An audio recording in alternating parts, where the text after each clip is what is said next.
Righto guys, Steve Morgan here after the really exciting conclusion of the 2018 Franklins BREAM Australian Open, and from the 2017 champion to the new 2018 champion, Mark Crompton. Must have been epic, mate. That was a good bet. You had over 11 kilos of fish. It was a real emphatic win. You only needed 2.5 kilos. You put over 3.5 kilos on the thing. That is as good a win as I've seen in modern times. Mate, how do you feel? I'm absolutely blown away by that. You know, just the amount of time and preparation I've sort of gone through to make sure I was good for this. I almost didn't fish it because of, you know, the amount of things I sort of got going on. But yeah, to come away with the win made it all worthwhile, definitely. Cromo, you caught great bags over the 3 days, over 4 kilos for the first 2 times, and then nearly 4 kilos today. Run us through some of the tackle and techniques you used. So basically today, to fill my bag today, I cranked boat holes quite a bit, straight through line, silent cranks. I was using the old cranker shads, and I was also using a couple of, to get a little bit of shine, the old Camson. So I just found silent lures just seemed to be what turned them on, cranking the boat holes. So that's just throwing parallel to the boat holes, and is it a straight retrieve or a twitchy retrieve? Yeah, pretty much just a straight retrieve, and trying to get that line as close to the boat as I possibly could. Trying to vary it, lift it up and drop it down in height, coming up close to the boat, and sometimes low, depending on the hull design, like whether it had a keel or not.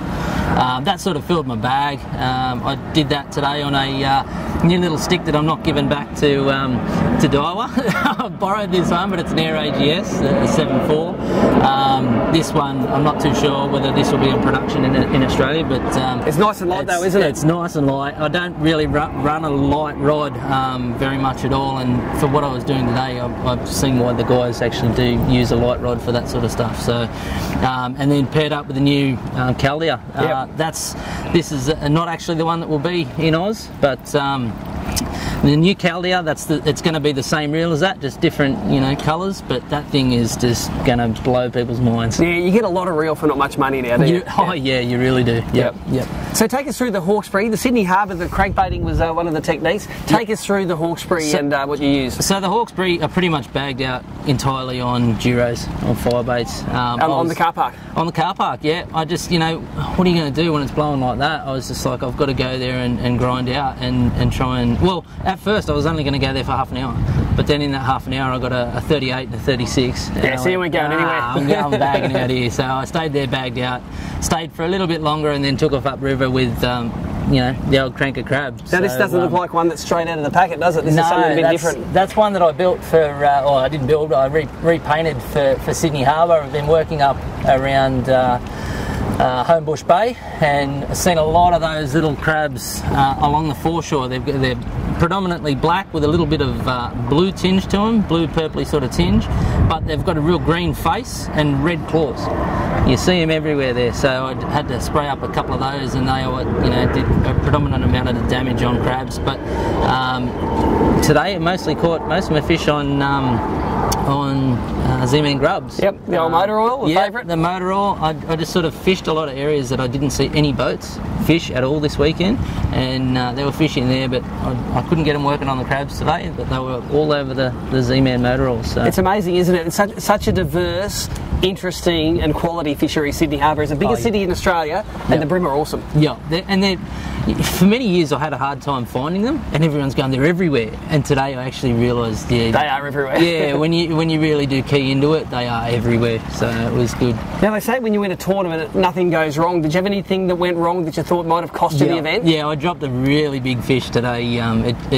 It came out and it just sort of looked at me and then just started shaking its head, spat the hook at me, and then just sat there shaking its head for a little bit longer, just rubbing it in. A good 40 fork fish. So I was like, that there goes Eels Open. You know, that's sort of, you know. But I was lucky that you know, I was mostly worried about Roscoe. He's as good as he is. You know, like it's Sydney Harbour. The man is indestructible in this place. So I was thinking the guy's going to come back with 5 kegs. He'll do it. No worries. So I was freaking out. Yeah. Well, mate, I think it was an epic win. Are there any sponsors you'd like to thank? Yeah, definitely. Hobie Polarised, first and foremost. They've been doing sunglasses for over sort of 30, 35 years, and they're an ABT sponsor now too. They are an ABT sponsor, and the product really will speak for itself when people start wearing them and getting on board with the Hobie Polarised range.